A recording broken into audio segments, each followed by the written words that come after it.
Halo, selamat malam Petmen semuanya. Selamat datang di FT Expert Royal Canin Indonesia yang sesi November nih. Dan kebetulan ada sesi terakhir sebelum kita tutup akhir tahun ya. Kita pengen ketemu sama petmed semuanya dan juga pengguna setia dari Royal Canin ya.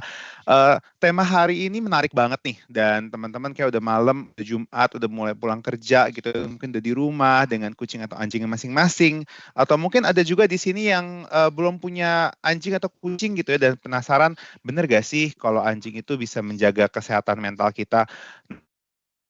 Teman-teman, di saat yang tepat banget karena hari ini temanya adalah tanya jawab kesehatan mental ya. Kita mau cari tahu bareng-bareng apa sih manfaat memelihara hewan untuk kesehatan mental ya.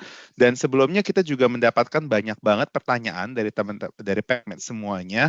Kalau nggak salah saya lihat tadi tanya panitia sampai 400 lebih pertanyaannya ya yang masuk ke dalam Royal Canin dari petmed semuanya.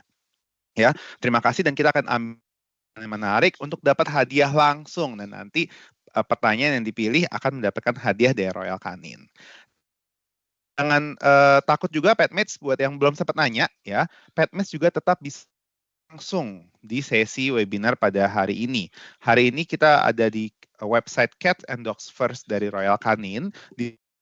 Lihat di bawahnya nih, di bawah persis dari video saya ada kolom Q&A. Saya lihat ternyata belum keluar udah banyak banget pertanyaan ya. Saya lihat ini setiap detiknya selalu ada ya. Wah, kayaknya banyak banget. Nanti akan dibantu sama panitia untuk dicari juga pertanyaan-pertanyaan live hari ini. Jadi buat petmates yang ada nih teman, kamu sih kalau punya anjing belum sih?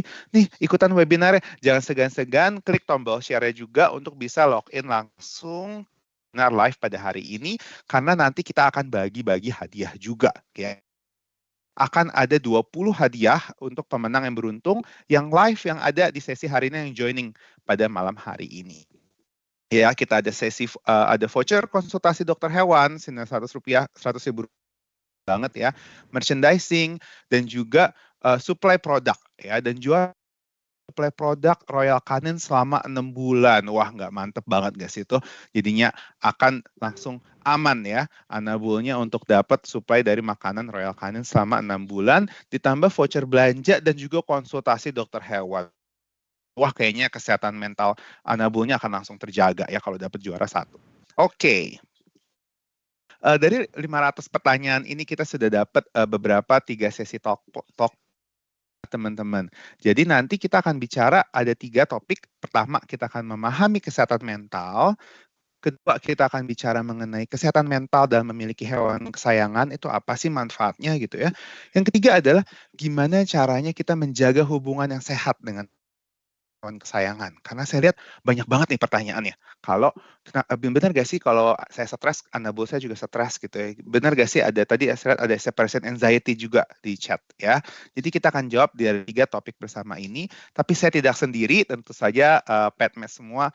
Kita akan ada narasumber yang luar biasa untuk malam hari ini untuk menemani saya berdiskusi dengan petmed mengenai topik kesehatan mental. Dan ada 2 ya narasumbernya pada malam hari ini karena selain dengan pembicara kita juga mengundang satu lagi petmates yang juga bertanya ya. Jadi kita ada satu petmates yang juga akan hadir pada malam hari ini untuk bisa berdiskusi bersama kami ya.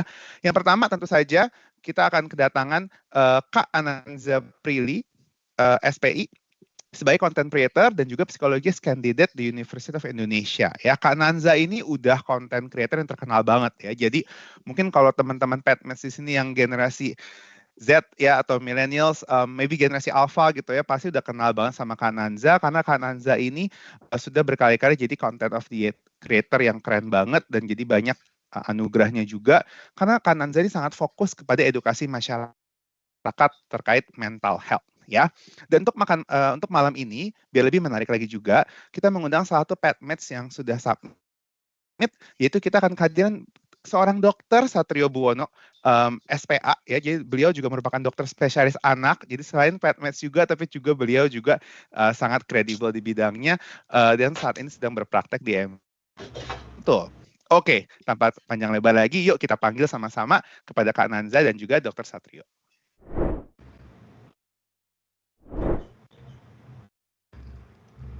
Halo Kananza, halo Dok Halo Satrio. dok. Halo. Wah, terima kasih banget nih Kananza ya. Kita backgroundnya sama, jadi walaupun kita tapi saat ini kita satu venue di SDS Sport Royal Canin Indonesia berbicara mengenai kesehatan mental. Nah, gimana nih Kananza excited gak Kak ngomongin talk show hari ini? Excited banget, apalagi aku juga suka Anabul ya, dan sebenarnya ini topik yang kayaknya menarik banget ya, karena pastinya dua hal yang nggak bisa kita pisahin ya, gimana kita as a whole, as a person bisa menjaga kesehatan mental kita, tapi juga mengurus Anabul. Wah, jadi ada dua ya manfaatnya sekaligus. Thank you, Kak. Kalau Dok Satrio gimana nih, Dok? Excited gak, Dok?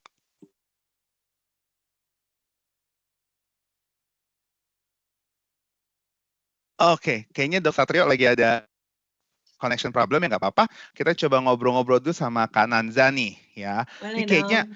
udah banyak banget nih pertanyaan nih Kak Nanza ya. Oh Tapi iya. sebenarnya dari saya dulu nih, saya mau nanya dulu. Kira-kira Oke. Kak Nanza boleh sharing nggak sih mental dan sebenarnya apa sih yang mempengaruhi mental health ini? Sebenarnya kalau di manusia kayak gimana sih, Kak? Oke, jadi mungkin kita bahas mental health-nya dulu kali ya. Sebenarnya mental health tuh Hmm. udah mulai banyak yang aware ya dok sejak pandemi deh kayaknya ya. Kayaknya apalagi Gen Z nih udah pada aware banget Wah, soal bener mental banget. health. Ya, karena sebenarnya yaitu ya, toh WHO sendiri teman-teman emang mendefinisikan yang namanya kesehatan itu bukan fisik doang, tapi juga kesehatan mental. Jadi memang merupakan apa ya, kedua hal yang penting, sama-sama penting, nggak ada yang lebih penting yang mana. Jadi memang dua hal yang apa ya, saling berkesinambungan sih gitu. Dan sebenarnya kesehatan mental sendiri itu adalah kondisi kesejahteraan gitu, atau kondisi well-being ya bahasa Inggrisnya, di mana kita as a person itu menyadari potensi kita tuh apa, kita bisa nggak mengatasi tekanan normal yang kita hadapi di kehidupan kita sehari-hari, kita bisa nggak bekerja secara produktif dan berkontribusi juga ke mana ya, ke sekitar kita gitu, ke komunitas yang kita punya. Dan sebenarnya kesehatan mental ini tuh banyak yang mikir wording kesehatan mental tuh artinya gangguan gitu ya. Makanya kadang-kadang banyak yang misleading ya, mikirnya kayak, "Oh ya ini dia kan punya ini mental health," gitu. Padahal mental health itu sebenarnya positif ya, Kesehatan kayak itu emang mental ya, kesehatan mental, bener. bukan kayak gangguan gitu, itu kayak beda hal lagi gitu, itu bisa jadi mental health issue gitu kan.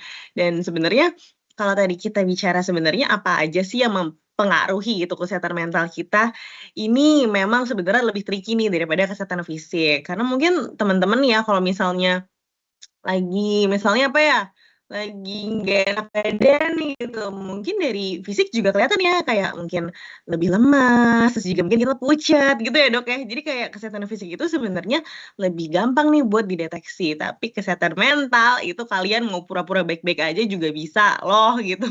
Makanya sebenarnya ini yang menjadi apa ya, kita perlu menumbuhkan kesadarannya sendiri, karena bisa jadi orang lain nggak tahu kalau kamu lagi kenapa-napa. Dan faktor yang mempengaruhi sebenarnya banyak banget, mulai dari biologis juga ada, karena ketidakseimbangan kimiawi di otak gitu ya, aduh pokoknya macam-macam lah ya, psikologis juga ada, pola pikir kita gimana, gimana kita menghadapi suatu events ya, pengalaman-pengalaman yang traumatik itu di satu orang tuh bisa beda. Misalnya makanya ada kan orang yang misalnya putus, move on-nya wah sehari langsung gitu ya.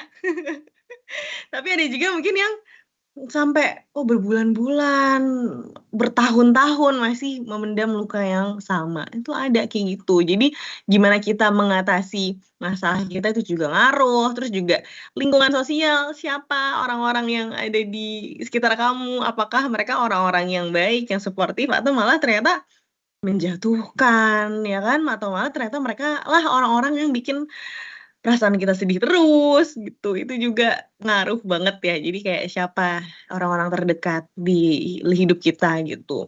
Sama bisa jadi ya pengaruh eksternal sih, contohnya misal kayak ya pekerjaan, workload kita, atau enggak memang paparan stres gitu. Tapi bener banget kayaknya apa ketika Kananza bilang tekanan gitu hidup kita penuh tekanan ya Kak ya. Kayaknya aku pernah lihat juga dari videonya Kakak juga bagaimana sih kita bisa kalau kadang lingkungan kerja bisa toksik gitu ya, atau mungkin kerjaan juga tanggung jawab di rumah keluarga juga berat seperti itu. Atau misalnya dengan lingkungan teman mungkin juga ada social pressure juga gitu ya. Mungkin kita nggak sadar kayak physically kita baik-baik aja, tapi mentally sebenarnya kita juga harus menjaga ya kesehatannya kita, karena nggak hanya kita sehat fisik aja berarti Kak ya. Iya, betul. Oh, keren banget nih Kak. Dan sebenarnya ini menarik nih, karena saya halo, hai Dok, Dok Satrio udah datang nih. Iya. Iya, maaf ya, kucing tendang sama kucing. Gak apa-apa. Nah ini kayaknya nanti kita akan jawab nih topik ketiga nih Dok Satrio ya, karena dibilang hubungan yang baik ke kucing seperti apa, karena ada yang curhat ke saya katanya, Dok gimana rasanya, malah saya kayak pelihara kucing makin stres Dok, saya pulang ke rumah litter box berantakan, pot rumah kebalik-balik gitu, kok saya malah kena mental kayaknya Dok setelah pelihara kucing. Nah nanti kita akan bahas topik tiga ya Dok. Ini kayaknya Dokter Satrio juga salah satu ya. Mungkin internetnya ketendang sama si kucing. Oke.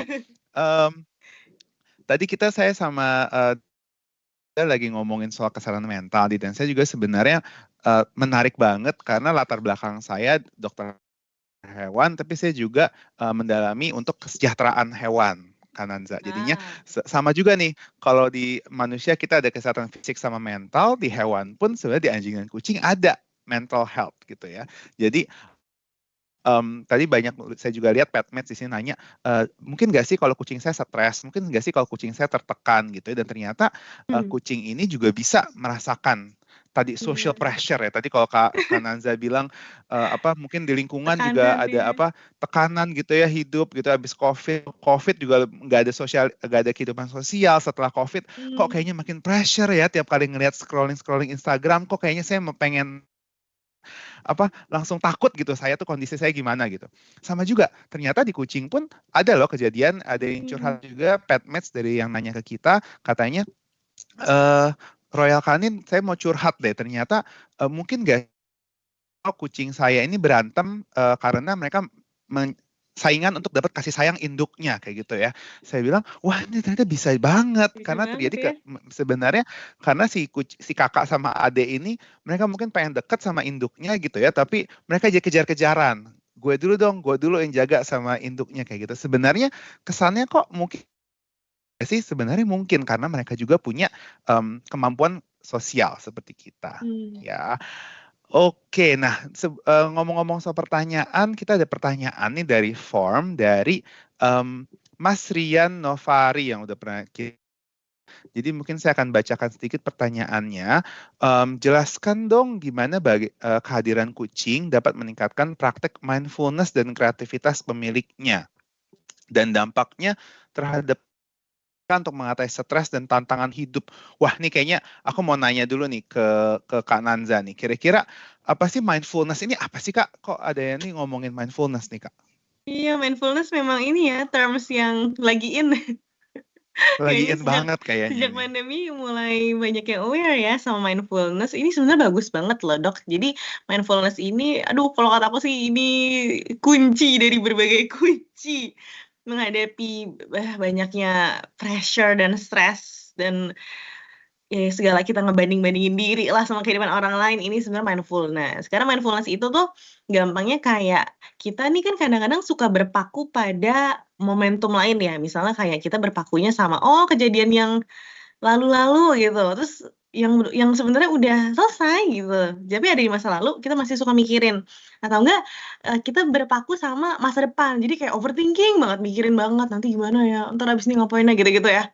Itu kita suka kayak gitu kan. Jadi kayak berpaku sama, sesuatu hal yang di masa lalu atau masa depan itu sebenarnya yang bikin kita tuh kadang ngerasa kayak nggak menapak gitu loh, di here and now. Nah tugasnya atau apa ya, sebenarnya tugasnya kita melakukan latihan mindfulness itu adalah gimana kita bisa memfokuskan state mind kita itu di sekarang aja. Jadi kayak sekarang kita lagi di mana, lagi ngapain, kondisinya seperti apa gitu. Jadi kayak fokus pada kondisi yang saat ini gitu, nggak mengawang-awang ke masa lalu yang sudah tidak bisa diubah ya, ataupun mengawang-awang ke masa depan yang belum tentu kejadian dan belum tahu juga gimana caranya, gitu.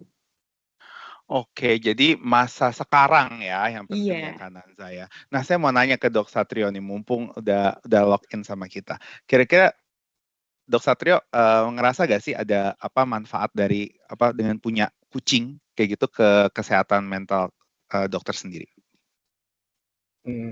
Iya, banyak ya. Yang pasti gini sih, untuk kalau misalnya saya sendiri ya yang udah kerja saya dari pagi sampai malam, harus bersosialisasi sama orang ya, terutama orang tua karena saya dokter anak ya. Terus kadang-kadang Iya. kita perlu me time yang dimana kita tapi kalau kita sendirian, kita feeling lonely gitu ya. Mhm. Jadi kadang kita butuh me time yang tetap ada teman dan itu kucing-kucing saya sebagai itu gitu. Jadi saya, nggak terpaku sama main sosmed yang akhirnya bikin insecure atau malah bikin, apa namanya, muncul ansietas dan segala macam ya. Jadi kita bisa bermain dengan, pet kita, sebagai me time kita gitu. Jadi itu sangat membantu banget sih untuk, mungkin keseharian orang yang udah sibuk kerja ya dari pagi sampai malam. Bener banget Dok. Tapi kalau saya nanya juga nih, mumpung Dok Satrio kan dokter anak. Kira-kira ada gak sih manfaatnya kalau anak-anak yang mungkin susah sosialisasi kayak gitu sih manfaatnya sebenarnya punya hewan ini untuk kesehatan mental anak-anak? Oke, kalau dari, berbagai sumber ya, misalnya kayak AP, AFP, sebenarnya memang harus diingatkan kalau, pet is not for sebenarnya memelihara binatang itu bukan untuk semua orang ya, harus ada, eee, batasan-batasannya gitu. Misalnya kalau anaknya misalnya nanti mungkin karena saya tahu lah ada beberapa anak yang misalnya dengan ADHD, ada Iya. beberapa anak dengan autism itu yang dia nggak bisa mengontrol dirinya sendiri itu ya hati-hati kalau dia punya, binatang, peliharaan. Tapi kalau untuk anak sehat sejujurnya banyak yang merekomendasikan untuk punya, binatang peliharaan ya atau pet karena itu bisa mengajar self esteem dari sejak dini, mengajar life and death cycle, terus yang Mmm. pasti, mereka untuk mengajarkan kepada anak tuh dari kecil untuk, apa ya, sincerity gitu, keikhlasan. Jadi, kalau semua di dunia ini nggak diukur dengan, apa namanya, materi gitu. Ada yang kadang kita melihara kucing atau melihara apa ya, bahasa buat kita nggak ada sebenarnya kan, gitu. Tapi kan rupanya itu membuat, ada kesenangan atau ada, mmm, apa ya, another lesson yang diterima oleh anak tersebut dan dia bisa, beberapa penelitian mengatakan anak yang punya, pet dari kecil mempunyai apa tuh, eee, mental stability, anaknya juga lebih pede dan secara akademis biasanya lebih bagus dibanding anak-anak yang tidak, memelihara pet gitu.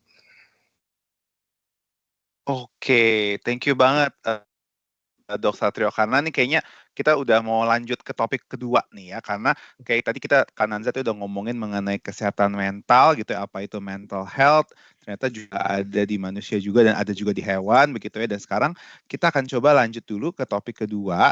Saya lihat banyak pertanyaannya, saya akan coba habis jawab nih benar saya janji di topik kedua kita akan bahas ya yang pertanyaan live-nya.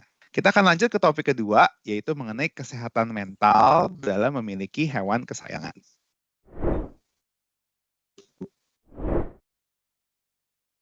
Oke, ya kita lanjut di topik kedua nih. Kita coba menanya dulu pertanyaan yang sudah dimasukkan oleh Petmates. Ya, ada pertanyaan dari Aisyah Nabila Fauzi nih. Silakan bisa.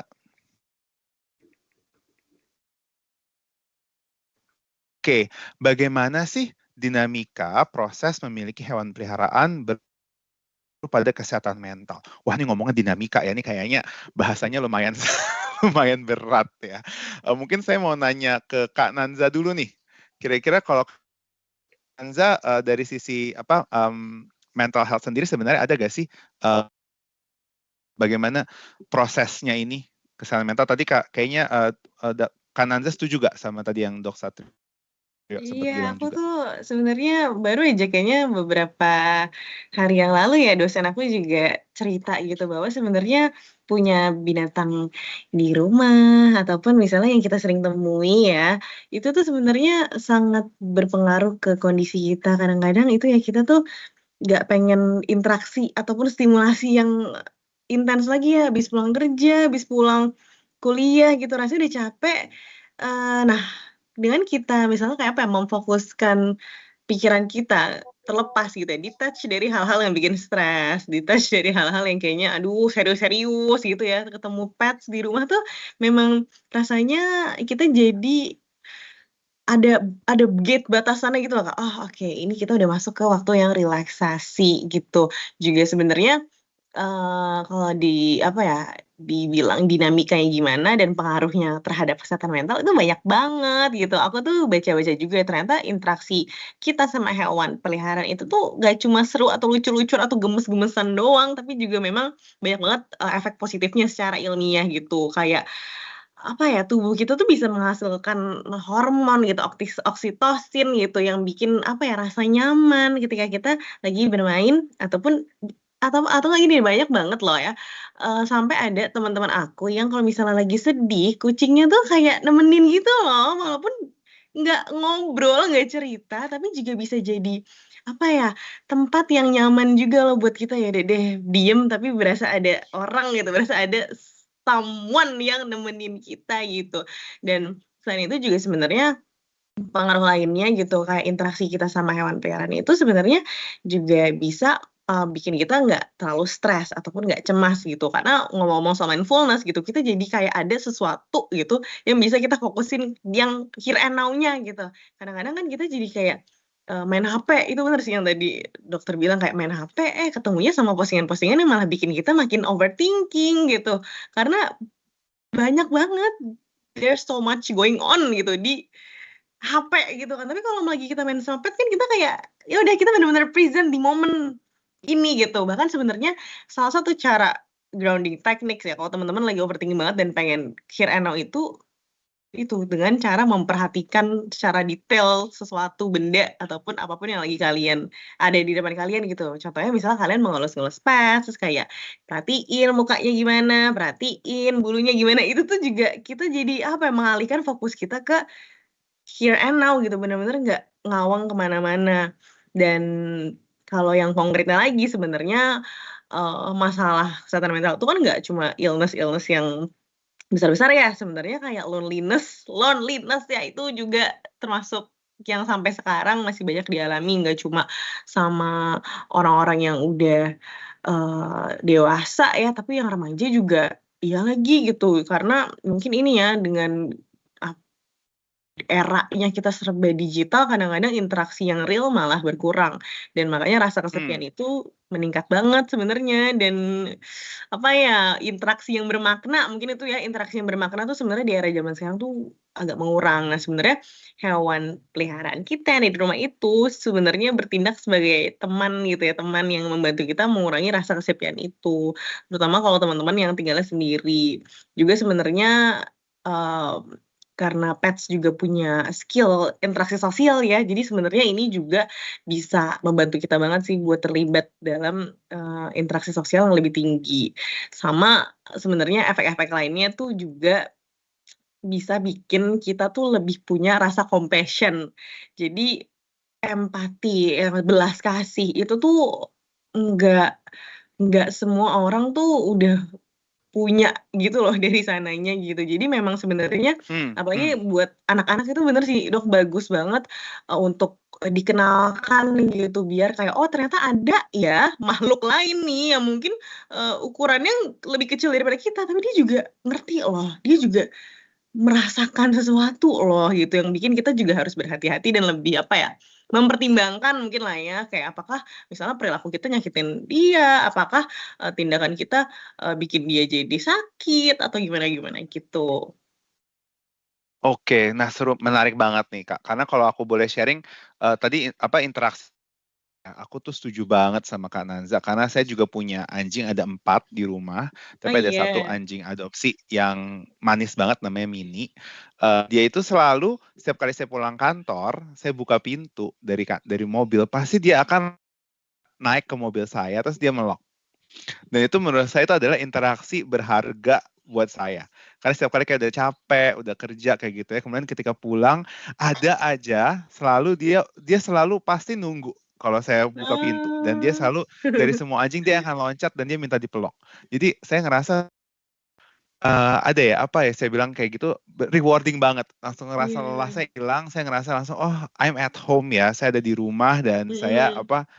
ada seseorang yang nggak marah-marah sama saya, mungkin dia nggak Iya. ngamuk kenapa saya pulang malam gitu ya. Benar-benar interaksi tanpa tanpa judgement seperti itu saya Mhm. dan karena ya kangen aja saya balik kayak gitu. Nah ini Jadi keren kayak banget bisa ya. berbagi afeksi juga ya sama pets kita. Bener, bisa banget. Dan ini mungkin kayaknya kenapa nanti kita topik ketiga seru banget nih Kak. Karena ada yang bilang, ada yang langsung curhat katanya, gimana sih caranya supaya saya tuh nggak terlalu attach. Karena kalau saya takutnya juga saya malah ntar kehilangan. Nah nanti kita akan bahas Waduh. ya Kak Nanza ya. Iya. Sebelumnya kita ada pertanyaan lagi yang menarik kesehatan mental dan memiliki hewan kesayangan. Mungkin silakan bisa ada pertanyaan dari Kak Abigail Dwinanditya. Pertanyaan dari Kak Abigail adalah, ada gak sih kondisi mental tertentu yang kita nggak disarankan untuk punya hewan peliharaan? Wah ini cukup menarik ya, tapi mungkin saya mau tanya pendapat dari pertama dari Kak Nanza, nanti kita bisa jawab juga dari Dok Satrio. Mungkin dari Kak Nanza dulu nih. Oke, sebenarnya jawabannya nggak pernah ada aku di-sounding ataupun disclaimer besar-besaran gitu ya, kalau soal ini. Tapi karena kan sebenarnya gini loh, kayak kesehatan mental tuh nggak bisa dipukul pukul rata gitu loh teman-teman. Misalnya kayak, "Oh kalau misalnya terdiagnosa ADHD berarti satu orang sama orang lain beda." Karena beda banget ya satu orang sama yang lainnya tuh, bisa beda banget gimana dia menampilkan diri ke sosial, gimana dia bisa berfungsi gitu ya, di masyarakat seperti apa, itu tuh beda-beda. Jadi makanya untuk menjawab hal ini sebenarnya nggak ada, apa ya, nggak ada kayak Jawaban yang statement pasti ya resmi Kak gitu ya, ya. iya, Heeh. statement resmi misal kayak yang Individu ini nggak banget. boleh gitu, sebenarnya nggak ada. Tapi mungkin sebenarnya kita bisa ngelihatnya dari gini, apakah, eee dia mampu nggak merawat diri dia sendiri. Nah, karena kadang-kadang teman-teman kalau misalnya kita jangan jauh-jauh deh, kalau misalnya kita lagi galau ya, kita kan rasanya bangun tidur aja males nggak sih? Iya ya, berat gitu rasanya. Apalagi orang-orang yang mungkin, mengalami depresi, itu kadang-kadang jadi nggak mampu merawat diri gitu, karena energinya udah habis dan, banyaklah Hmm. perasaan yang, campur aduk gitu. Takutnya kalau misalnya, kita ke diri sendiri aja tuh udah berat untuk taking care of ourselves, gimana ke pets gitu. Karena kadang-kadang kan mereka ini lebih kompleks ya, banyak banget hal-hal yang harus diperhatikan, nggak bisa ditinggal begitu saja, gitu. Jadi takutnya kalau kita sendiri nggak mampu merawat diri, ada kesulitan nih dalam maintain, hubungan yang sehat juga sama pets. Selain itu paling kayak kalau ada gangguan impuls gitu, ataupun misalnya, ini ya, sampai ada kecenderungan misal sadistik gitu yang membahayakan gitu, paling itu sih Oh, sebenarnya. benar Tapi banget. kalau lain-lainnya sebenarnya tergantung kita harus lihat dulu, gimana dia kesehariannya gitu. Iya iya, oke banget. Tapi saya setuju banget tuh ya, bisa ada gangguan yang mungkin di mana mereka sendiri kita nggak bisa jaga diri kita gitu juga mungkin ada bagusnya juga untuk Mmm. kayak untuk punya hewan peliharaan. Nah, sebelum saya lanjut ke Dok, Satrio ada pertanyaan juga nih dari Novianti, kayaknya tepat banget nih kayaknya. Dia ada pertanyaan mengenai ciri-ciri orang yang terkena ADHD seperti apa dan bisa nggak sih Anabul jadikan sarana terapi untuk ADHD? Kayaknya tadi Dok, Satrio sempat ngomongin tentang anak kecil yang ada ADHD ya, gimana tuh Dok? Oke. Jadi, basically kita harus tahu dulu ya ADHD itu sebenarnya adalah attention deficit hyperkinetic disorder. Jadi intinya anaknya tuh, tidak bisa fokus atau kurang fokus dan anaknya tuh nggak bisa diem, ya. Nah, Hmm. zaman dulu mungkin ketika ilmu ini belum begitu berkembang ya, mungkin zaman kita kecil ngerasa nih anak bandel banget sih kayak setan gitu, nggak bisa diem, itulah kasarnya seperti itu. Ya, sekarang setelah ilmunya berkembang, bahkan dulu saya juga merasa ini anak bandel banget sih, tapi ketika saya mulai belajar kedokteran, oh rupanya anak ini memang ada masalah gitu kan. Wih. Nah, ketika ADHD itu muncul kan bisa mulai di anak-anak ya, mulai di anak-anak, nanti bahkan bisa muncul sampai dewasa. Mungkin nanti Kananza bisa ngebahas ADHD pada orang dewasa tuh banyak sebenarnya. Nah, untuk apakah jadi bahan terapi, sebenarnya bukan terapi utama, cuma beberapa jurnal mengatakan dia bisa menghilangkan stres, terus membantu manajemen waktu, membantu memfokuskan perhatian, membantu tadi seperti karena saya bilang membantu bikin empati, yang itu bagus banget buat anak-anak yang dia terlalu hiperkinetik dan nggak punya fokus gitu. Dia akan membantu fokusnya juga. Tapi benar juga kalau nanti ada anak-anak yang impuls dan terlalu heboh misalnya, kadang-kadang pasien-pasien ADHD yang terlalu berat itu dia bisa tiba-tiba loncat ke tengah jalan, bisa tiba-tiba dia ngambil pisau, bisa tiba-tiba dia mukul atau membanting petnya. Jadi memang harus ditinjau dulu sih seberapa individual ya, benar kata Kananza, seberapa berat dia terkena ADHD. Tapi kalau misalnya secara umum, ya banyak jurnal yang mengatakan pemeliharaan hewan itu membantu untuk membantu terapinya ADHD-nya tersebut gitu. Oke, thank you banget Dr. Satrio. Dan ini menarik ya karena sebenarnya di Royal Canin kita juga ada yang kita sebut Royal Canin Foundation. Jadi dari Royal Canin sendiri dari yang diberikan oleh perusahaan, kita juga mendukung proyek-proyek yang berhubungan dengan mental health dan kesehatan manusia juga ya. Dan salah satunya sebenarnya kita juga ada program di mana kita membuat assistant dogs untuk autism anak-anak dengan autism spectrum disorder ya.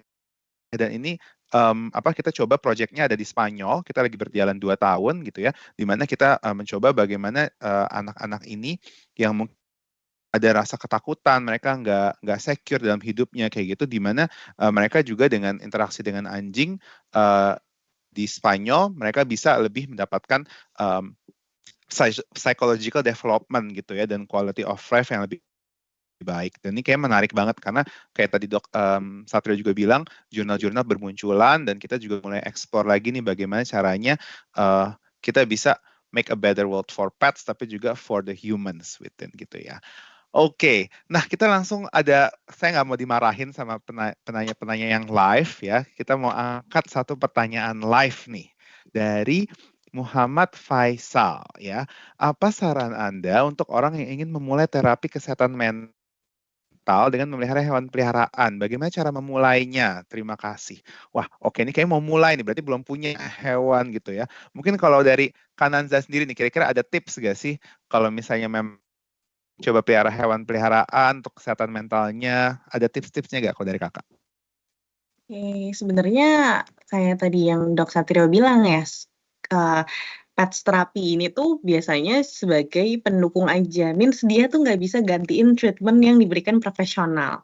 Karena biasanya kalau misalnya kita memang merasa ada gejala-gejala atau ketidaknyamanan, itu kan pasti perlu di-assessment yang nggak sekali pertemuan nih. Jadi kadang-kadang banyak miskonsep juga ya. Orang mikirnya kayak, "Oh sekali ketemu sama psikolognya langsung terdiagnosa." Ya, mulai gitu, nggak bisa kayak gitu. Banyak banget assessment-nya buat bener-bener, define kan dan bener-bener memetakan nih sebenarnya permasalahannya kayak gimana, pemicunya apa, dan treatment yang terbaik. Karena kadang-kadang tiap orang juga beda lagi nih rumusan, rangkaian treatment-nya kayak gimana. Dan sebenarnya, aku sih sebenarnya melihat, peran pets-nya ini tuh sebagai komplementer, jadi nggak bisa menggantikan terapi utama yang dirancang oleh profesional. Dan setahu aku juga, kalau di luar negeri tuh ada ya yang kayak dogs yang memang udah di-train gitu ya. Ya bener nggak sih, Dok? Iya. Kayak dia tuh khusus gitu loh, bukan kayak kalian kalian, adopt anjing terus kayak, oke, dia udah jadi, pets terapi gitu, enggak. Jadi memang, dia memang ada yang bahkan aku pernah notice deh, pernah dengar kayak dia tuh memang sampai bisa tahu ketika, kita tuh lagi panic attack, lagi cemas gitu. Jadi langsung nyamperin, langsung ngapain gitu. Memang sudah di-train sedemikian rupa gitu. Jadi memang sebenarnya sih langkah awalnya adalah cari guidance dari profesional menurut aku. Setuju banget Kak, karena menurutku tadi kalau kata dari Kak Faizal gitu ya, terapi kesehatan mental ini penting banget untuk Kakak ngobrol ya sama profesional yang juga dengerin ceritanya Kakak supaya tahu mana yang tepat. Dan saya setuju bahwa itu mungkin bisa jadi komplementer karena nggak semua anjing dan kucing juga mereka tertrain gitu ya untuk menjadi Iya. animal assisted therapy seperti itu. Tapi kalau dari saya, kalau Kak Faizal nih mungkin sebenarnya bukan terapi kali Kak ya, mungkin Iya. seneng aja gitu mental health-nya terjaga gitu punya hewan. Saran saya adalah Kakak harus tahu dulu kira-kira Kakak pengen hewan yang seperti apa gitu ya. Betul. Karena kan kalau misalnya ada anjing, ada kucing, kalau misalnya Kakak sukanya jalan-jalan keluar kayak gitu aktif, mungkin jadi anjing pilihan tepat. Tapi kalau Kakak pengen kucing gitu, keluarga juga nyamannya di kucing, make sure bahwa keluarga di rumah juga suka gitu ya sama kucingnya. Nah, kalau misalnya mau piara kucing gitu ya, Kakak juga harus mikir lagi Kakak mau ambil yang anakan kayak gitu, yang masih muda, mungkin lebih interaktif gitu ya, lebih sayang, tapi juga harus ada tanggung jawab lebih nih untuk dijagain kayak gitu ya. Dan mungkin kadang-kadang stres. Mungkin nanti saya bicara topik ketiga. Tapi kemudian bisa juga Kakak harus milih breed-nya apa, karena kadang-kadang kalau misalnya nggak tahu kalau Dok Satria punya kucing jenis apa nih Dok di rumah? BSH sama Abyssinian. BSH. Nah, kalau kayak BSH kan agak lumayan kalem lah ya Dok ya? Atau gimana menurut dokter? Ya lumayan kalem sih. Lumayan kalem. Ketawa tiba-tiba. Hobinya tidur. Sama Hobinya kayak tidur. hobinya tidur. Nah, harus cocok ya hobinya ya. Apa kucing ikut sama pemiliknya gitu. Dan tapi setuju Kak Faizal, jadi harus pilih juga nih breed yang tepat gitu ya, sehingga Kakak juga kesehatan mental Kakak juga happy karena nyambung sama Kakak. Ya. Wah, ini pertanyaan banyak banget yang masuk ya, kayaknya nggak berhenti-berhenti. Kita akan lanjut dulu ke topik ketiga nih, biar karena waktu yang terbatas juga ya. Kita langsung lanjut ke topik ketiga, yaitu menjaga hubungan sehat hewan kesayangan.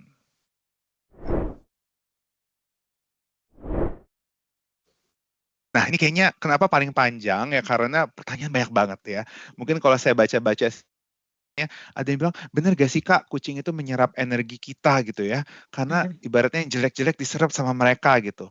Kalau kita stres karena pekerjaan, kucing stres juga gak sih Kak gitu ya.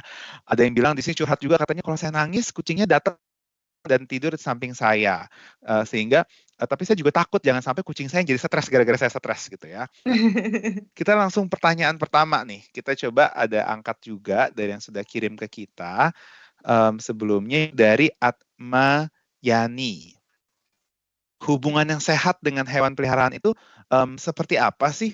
Nah, terkadang kita jadi terikat ya, ada keterikatan tersendiri gitu ya, atau mungkin separation anxiety. Separation anxiety saya harus tanya dulu nih ke Kananza ya. Dan juga kesehatan mental apabila kehilangan hewan peliharaan tersebut. Attachment juga ya bahasanya kayaknya kalau bahasa gaulnya. Saya tanya ke Kananza dulu nih, kira-kira kalau dari sisi psikologi sebenarnya hubungan yang sehat seperti apa sih? Mungkin antar manusia atau hewan mungkin ada miripnya juga kali Kak ya? Iya lagi, bener ya, kayak kita menjaga hubungan sama orang sih sebenarnya.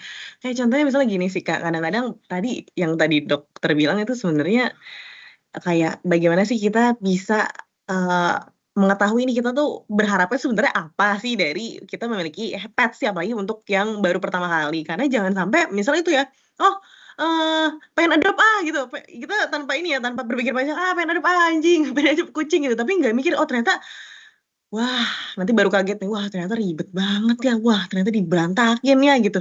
Yang ada ternyata kita jadi kesel. Nah itu sih sebenarnya menurut aku yang, aduh jangan sampai gitu, jangan sampai kita asal adopt, asal bikin keputusan ternyata malah menyakiti hewan yang kita pelihara gitu. Jadi sebenarnya menurut aku yang pertama biar hubungan yang sehat itu, pastikan kita juga sudah siap gitu untuk menerima segala konsekuensinya, bagaimana kita mungkin bakal sacrifice waktu dan energi kita juga nih buat di awal-awal ya, masa-masa kita juga adaptasi. Jadi bukan cuma pets yang adaptasi ya sama rumah kita, tapi juga kita adaptasi nih sama kebiasaannya gimana, dan juga mungkin hal-hal yang tadinya ibarat kata gini, kalian biasa sendiri, udah mengurus diri sendiri, terus sekarang ternyata ada makhluk lain yang kalian harus urus juga gitu. Nah, yang kedua sebenarnya pahami sih sebenarnya gitu ya, sebenarnya perannya tuh seperti apa gitu, jangan sampai ada ekspektasi-ekspektasi yang ujung-ujungnya bikin kalian kesel sendiri. Apalagi nih tadi udah mulai ada kalian memahami terms terapi dengan hewan peliharaan gitu kan, tahu-tahu ternyata hewannya bukan yang trendy gitu, jadi salah sambung. Sama sebenarnya, mmm, apa ya, ini emang bener sih, karena mirip sama kita sama orang ya, kalau terlalu lama deket kayaknya ada aja setiap tidur ditemenin sama petnya gitu ya, tiba-tiba misalnya kayak, oh harus nginep di luar rasanya uring-uringan gitu, itu aku validasi wajar banget terjadi sebenarnya, cuma kan jangan sampai jadi apa yang mengganggu kamu juga gitu. Jadi memang sebenarnya, menjaganya ini adalah memang melatih diri sih untuk tetap nyaman gitu, berada di dekat ataupun, jauh sama hewan peliharaan, dan rasa secure-nya ini mungkin biasanya kalau misalnya kita lagi jauh dari pets tuh rasanya kayak, "Aduh gimana dia?" Gitu-gitu kan. Memang sebenarnya memastikan kondisinya dari jauh dan mungkin kalian punya ada yang jagain atau ada CCTV-nya juga, itu menurut aku ngebantu banget sih. Jadi kalian tetap ngerasa terkoneksi gitu. Dan sebenarnya apa ya, kalau yang sebenarnya banyak banget dialamin teman-teman aku tuh ini loh Kak, kayak banyak yang kayak, "Aduh nggak siap kalau misalnya nanti anabul aku, mati," gitu kan. Terus kayak, itu banyak Hmm, banget loh, beneran deh. Aku juga grieving ya Kak ya iya, jadi jadinya. maksudnya kayak padahal nggak ada kenapa-napa, padahal sehat-sehat aja, cuma kayak rasa itu udah, "Entar gimana ya kalau ditinggal nggak siap," udah sampai udah nangis-nangis gitu, walaupun sebenarnya, anabulnya sehat-sehat aja, ataupun biasanya kalau yang anabulnya udah memasuki usia yang sebenarnya udah termasuk tua nih bagi, spesiesnya, itu memang sebenarnya hal yang harus kita siapkan juga loh gitu. Means kayak ya, ada hal-hal yang memang di luar kendali kita, kadang-kadang ya kita udah jaga sedemikian rupa, udah sehat-sehat aja, tapi memang mungkin udah umurnya, gitu. Jadi harus ada persiapan juga ya Kak ya, maksudnya ada Nah, pertemuan, ada perpisahan dan kayaknya itu mhm, something yang kita harus prepare dalam itu semua harus pertemuan. Tapi di-prepare. bukan berarti kita nggak ketemu gitu ya, entar kalau nggak ketemu, entar akhirnya kita nggak happy jadinya. Iya. Oke, nah itu mungkin semoga menjawab ya, Kak Mayani. Jadi jangan sampai, hubungannya harus jaga tetap sehat, dalam artian tetap sayang, tapi juga kita harus menyadari bahwa, makanya kenapa menurut saya penting banget nih kalau saya jadi promo ya, kenapa, saya tuh ada cerita karena saya tuh adopsi anjing udah beberapa, karena saya suka banget, saya dog lover banget, dan saya pernah rescue anjing ekor. Kemudian karena nggak bisa dirawat semuanya, akhirnya kita bagi-bagi. Jadi maksudnya siapa yang mau adopsi, ada dong cari adopter, kemudian dijagain. Kita masih kontak-kontakan sama adopternya. Tapi ada satu yang dijaga sama tante saya, dan saya kasih Royal Canin medium adult. Wah, ini jadi saya jadi promo ya. Tapi ternyata sekarang udah 12 tahun ya, anjingnya sekarang sehat-sehat banget. Kita selalu bawa ke dokter hewan, nggak pernah ada masalah. Dan kemudian saya sempat pengen reunian sama saudara-saudaranya gitu, gimana kabarnya. Ternyata saya telepon-teleponin, ternyata sayang sekali banyak yang udah sakit, banyak yang udah juga nggak ada kayak gitu. Sehingga saya ngerasa, oh ternyata tapi saya happy banget gitu. Kenapa? Ternyata nutrisi juga bisa memastikan bahwa saya udah berusaha yang terbaik gitu ya. Kalau anjing saya kenapa-napa, minimal anjing saya udah survive panjang dan saya juga memberikan yang terbaik dari sisi kesehatan buat si anjing ini. Jadi itu membuat saya juga kayaknya kalau kehilangan saya akan rela deh gitu karena saya tahu bahwa teman-temannya dia udah paling panjang umur dibandingkan saudara-saudaranya gitu. Jadi I know I'm doing something right kayak gitu. Jadi mungkin tuh bisa juga jadi semangat ya buat Kak Mayani untuk tetap piara hewan kesayangannya. Oke, kita lanjut ke pertanyaan berikutnya. Ada pertanyaan dari form yang telah dikumpulkan dari Afifah Nadia ya. Persiapan kalau saya punya bayi, gimana cara memperkenalkan hewan peliharaan kita sih kepada si bayi? Kan kalau merawat bayi dan peliharaan secara bersamaan agar tetap sehat dan happy. Wah, nah ini juga menarik banget ya pertanyaannya, karena kalau dari saya sendiri, saya banyak banget dapat pertanyaan seperti ini, di mana kalau menurut saya penting banget untuk si bayi ini dan hewan peliharaan ini akan pelan-pelan. Jadi jangan tiba-tiba langsung ditemukan begitu aja gitu ya. Jadi biasanya yang perlu diperhatikan dari sisi si anjingnya, biasanya atau si kucingnya, mereka akan nyadar, kenapa ya, kok kayaknya biasanya saya dielusin, saya dikasih makan, saya dikasih snack, kenapa sekarang keluarga ribut sendiri gitu yang ngurusin ada benda kecil baru gitu ya, yang nangis-nangis di cradle sana, sehingga bisa terjadi kecemburuan seperti itu. Bisa juga mereka juga nggak nyaman, siapa sih hewan ini. Jadi perlu diperhatikan juga bahwa si hewan peliharaan ini ketika kita mau punya anak, jangan tiba-tiba langsung kita pergi ke rumah sakit, balik-balik udah berbeda sifatnya. Jadi mulai dibiasain si hewannya untuk mulai dicuekin. Mungkin yang harusnya biasanya diajak main terus-terusan, sekarang mulai dibiasain mainnya agak pelan-pelan, pendek-pendek, supaya hewannya nggak kaget gitu ya. Mungkin ada suara-suara anak kecil juga, suara bayi, seperti itu juga supaya hewan peliharaan kita bisa lebih aware bahwa ada perubahan di rumah.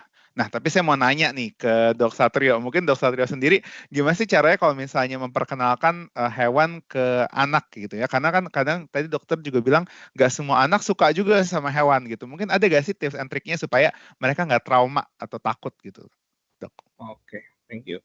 Jadi gini, berhubung saya pet lover banget ya, jadi banyak banget pasien saya yang nanya tuh, "Dok, gimana ya anak saya gitu, kalau punya pet?"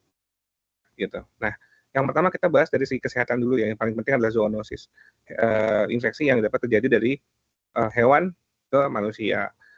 Jadi kita harus pastikan hewan kita tervaksinasi dengan baik, gitu ya Dok ya. Anak juga dia harus bersih, sering di-grooming, pastikan dia tidak akan menularkan penyakit apapun ke anak kita. Ini harus pasti dulu tuh. Jadi kalau misalnya seandainya kita lagi menu expecting newborn, itu pastikan dari sebelum kita hamil sang istri, itu harus dipastikan juga petnya sehat. Ataupun sebelum kita adopt, pokoknya petnya harus sehat. Apalagi ada beberapa penyakit kayak misalnya toksoplasma yang benar-benar bahaya banget buat ibu hamil dan janinnya.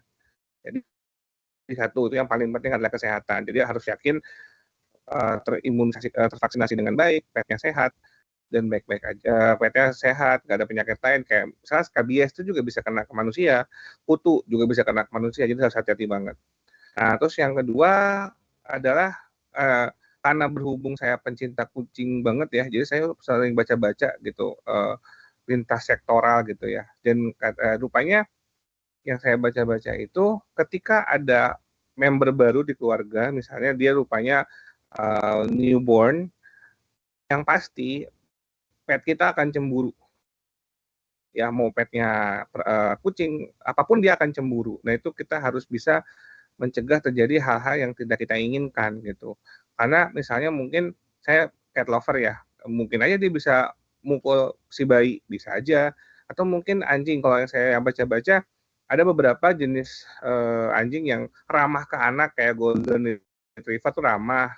Tapi ada juga yang tidak ramah ke anak, kayak misalnya apa ya, Doberman itu katanya nggak ramah ke anak. Jadi juga harus pikirin juga mungkin yang buat para dog lover untuk konsultasi dulu dengan dokter hewannya, kira-kira pet apa yang cocok dengan newborn. Kalau dia dari newborn ya, tapi kalau misalnya anaknya udah besar mungkin masih bisa kita sesuaikan lah seperti itu. Nah, apa namanya, dan kalau di American American Pediatric Association tuh yang paling harus diingat adalah ada beberapa yang paling diingatkan adalah dog bite, karena dia bisa menimbulkan penyakit yang berbahaya ya, rabies, dan kucing pun sama, semua yang hewan ini sama. Jadi intinya sih harus tetap kesehatan ya, untuk sebelum kita punya pet yang ditemukan dengan anak kita, seperti itu sih. Oke, thank you banget Dok Satrio. Kayaknya itu pesan yang sangat penting banget ya.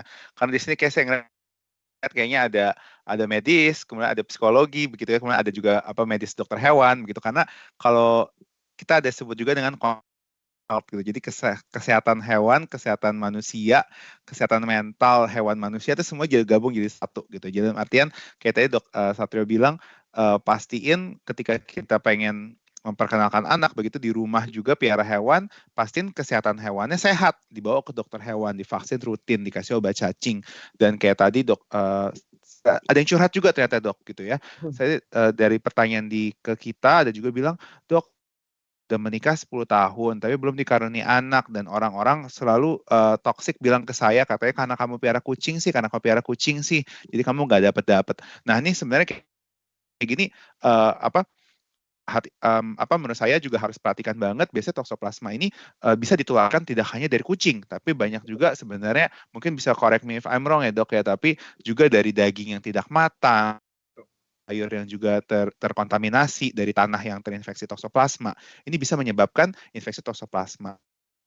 Jadi, tapi sebaliknya juga di kucing juga bisa, betul, menginfeksi, dalam artian kalau kucingnya kita bersih-bersih kotorannya begitu, tapi kita nggak lupa cuci tangan, atau mungkin pasirnya kita harusnya dibersihin setiap hari, kita malas nih, kita mau bersihinnya 3 hari sekali aja, biar numpuk baru diberesin. Nah, sebenarnya praktis-praktis higienis ini juga bisa menyebabkan kita juga kena penyakit, kucing kita juga. Jadi harus kita jaga nih baik-baik. Ya. Oke, langsung ada pertanyaan juga nih, ada topik pertanyaan live. Kita bisa live dari Kak Leon Buntoro. Halo Kak, ada kegiatan nggak sih Kak yang bisa kita lakukan bareng kucing yang bisa menjaga kesehatan mental pet owner sekaligus kita? Nah, ini juga kayaknya mungkin nyambung nih sama Kak Nanza ya. Sebenarnya banyak juga pertanyaan yang sebenarnya gimana sih caranya supaya kita tuh ada aktivitas tapi juga ada batasan. Dalam artian jangan sampai jangan sampai kita lupa self care kayak gitu ya. Dalam Iya. artian kita kayak jadi, kalau istilah kucing kita bilang babu kucing gitu ya. Jadi kita Iya. suka bilang bahwa kita fokus banget Jadi sama hewan peliharaan kita nggak fokus gitu ya. Jadinya kira-kira Kananza kira-kira boleh share gak sih kira-kira self care tipsnya gimana nih buat memastikan kita ada aktivitas sama hewan, tapi juga kita ada aktivitas buat diri kita juga. Biasanya sih sebenarnya kalau kita juga pasti punya kehidupan sendiri ya, yang juga mungkin jadwal udah padat. Paling boundaries yang paling bisa dilakukan sebenarnya bikin jadwal yang rutin sih. Misalnya kayak kalian tahu nih, kapan sih eh ibarat kata main barengnya gitu. Kapan sih misalnya kayak, oh pengen ini deh, temenin grooming gitu. Jadi kayak walaupun kalian juga memiliki kesibukan, tapi juga tetap meluangkan waktu yang apa ya, intens lah sama pets itu. Dan sebenarnya kalau terkait ya kadang-kadang kita juga jujur lagi capek banget lagi gitu kan, kayak aduh kayaknya juga lagi nggak mood gitu untuk bahkan berinteraksi sama siapapun, itu nggak apa-apa sebenarnya. Tapi memang ada waktu-waktu yang kita nggak bisa pungkiri kita lagi bahkan tidak ada energi untuk diri sendiri gitu. Dan kalau kayak gitu biasanya sebenarnya tetap jaga kebutuhan pribadi sih. Maksudnya kayak gimana pun juga kalau kita sebagai pet owner nggak bisa menjaga apa ya, keseimbangan emosional kita, itu kan yang berdampak juga pets kita. Jadi sebenarnya ya it's okay gitu. It's okay kalau memang lagi kayaknya belum bisa present nih gitu buat main sama Anabul, ya nggak apa-apa. Jadi kayak kebutuhan pribadi itu sebenarnya harusnya pertama dulu gitu. Jadi jangan terbalik. Kadang-kadang nanti takutnya kalian jadi guilty sendiri, burnout sendiri gitu gara-gara ternyata memang ada kebutuhan pribadi kayak misalnya olahraga, ya kalian me time gitu yang nggak tercukupi atau bahkan ya itu ya sosialisasi. Jadi ada juga sih teman aku yang bikin jadwalnya tuh gini loh, misalnya weekend gitu ya, pagi main sama Anambul, bawa keluar gitu. Tapi misalnya kalau malam ya dia mau main sama teman-teman, ya itu oke gitu. Jadi kayak nggak apa-apa, dibagi aja porsi waktunya. Menurut aku itu yang apa ya, yang sehat juga buat kita. Sama kalau misalnya memang lagi ngerasa nggak mampu menghandle, itu bisa libatkan orang lain juga sih. Maksudnya kayak pastikan kita ibarat kata nggak meninggalkan Anabul sendirian, tapi juga ada orang lain yang bisa apa ya, menjaga gitu.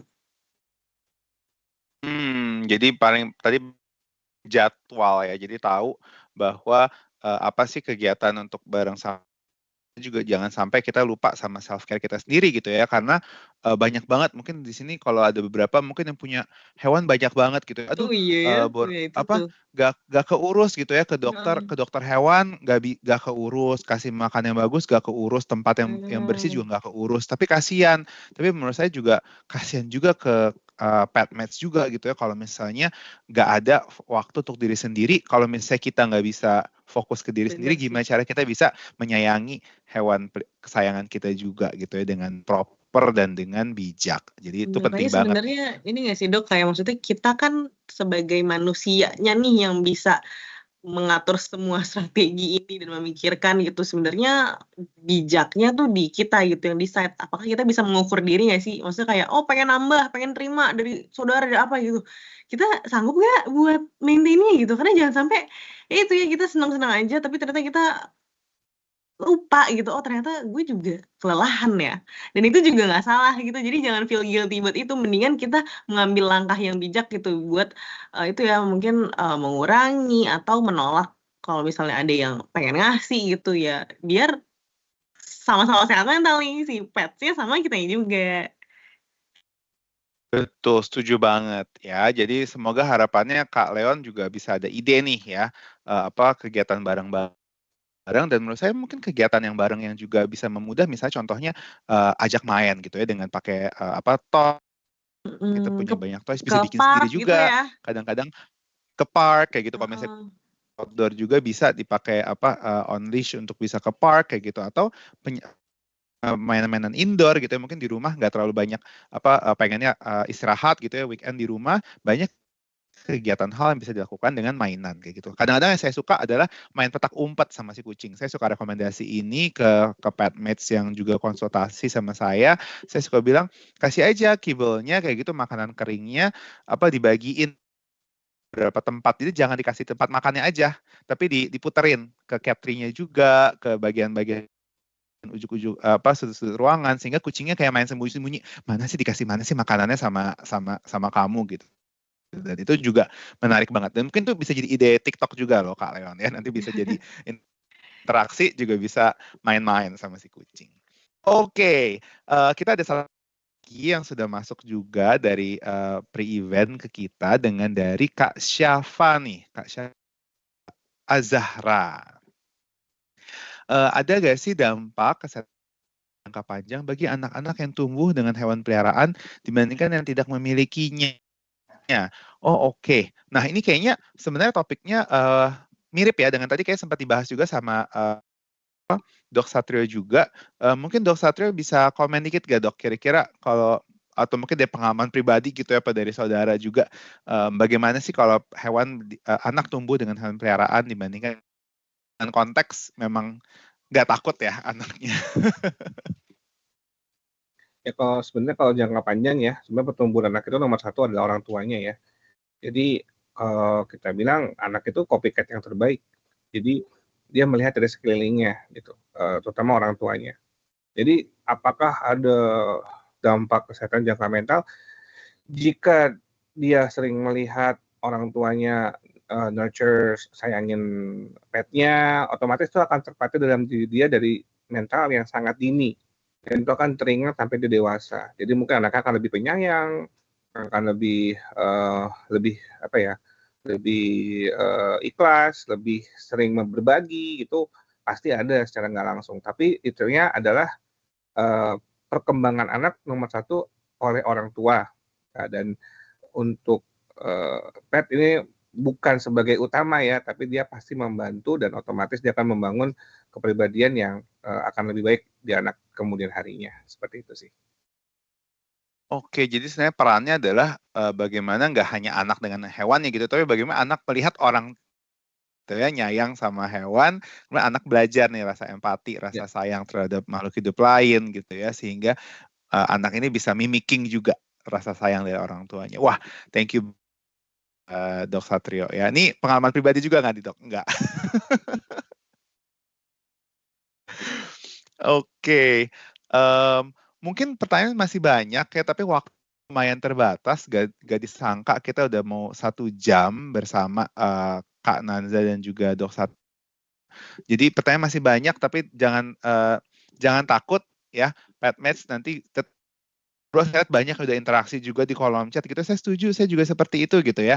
Silakan nggak apa-apa. Dan webinar ini pun nanti akan kita record juga dan nanti teman-teman PetMeds juga bisa sharing juga kalau yang belum sempat full ya. Tapi saat ini kita akan bagi-bagi door prize dulu nih. Sebelum kita bagi-bagi door prize, saya pengen terima Nanza dan juga Dok Satrio yang udah menemani Royal Canin di malam hari ini. Mungkin satu kata penutup deh dari Kak Nanza. Kira-kira apa sih pesan kakak kepada PetMeds pengguna Royal Canin di luar sana?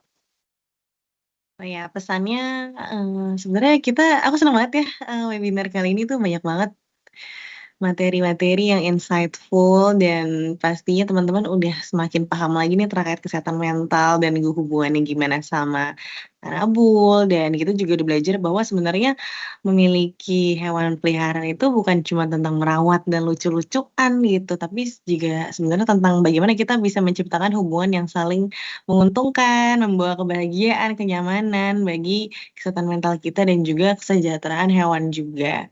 Dan apa ya, ya ternyata mungkin kita melihat ya pets itu sebenarnya kecil ya, kayak lebih kecil daripada kita, tapi dampaknya bisa sangat besar. Jadi, kita semoga bisa tetap merawat dengan compassion dan kasih sayang seutuhnya. Thank you, Kak Nanza. Kalau dari Dok Satrio nih, sebagai sesama PetMeds gitu ya, ya dok, dengan teman-teman di luar sana. Oke. Jadi sebagai sama PetMeds, gimana ya, kalau misalnya saya sih merasa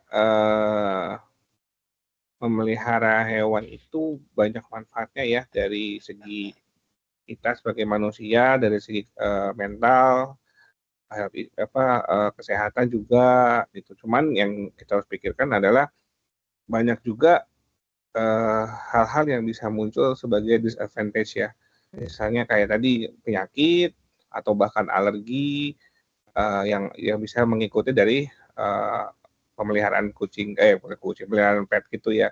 Jadi intinya sih mungkin harus bisa membagi diri ya kapan dan tahu batasan lah kapan kita memang bisa memelihara hewan tersebut. Paling gitu aja sih.